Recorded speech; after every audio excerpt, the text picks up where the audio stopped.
नमस्कार. एसएमआर न्यूजच्या हेडलाईन्समधून धक्कादायक बातमी. विदर्भाला मुसळधार पावसाचा तडाखा. नागपूर, वर्धा, भंडारा, गोंदिया, चंद्रपूर, गडचिरोलीत पूरस्थिती.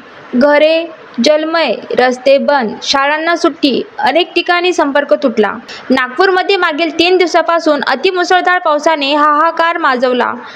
सक्करदरा, सोमवारपेठ, नरसाळा, कडमना, दत्तात्रय नगरात घरामध्ये आणि रेल्वे स्थानकात पाणी शिरले. अनेक नागरिक पुरात अडकले असून एनडीआरएफ, एसडीआरएफचे बचाव कार्य सुरू आहे. वाहतूक ठप्प, जनजीवन विस्कळीत. हवामान विभागाने 9 जुलैपासून रेड अलर्ट जारी केला असून शाळा महाविद्यालयांना सुट्टी जाहीर झाली. वर्धा जिल्ह्यात यशोदा नदीला पूर. अलमडोह, अल्लीपूर आणि वर्धा राळेगाव मार्ग बंद. गोंदियाचा मध्य प्रदेशाशी संपर्क तुटला.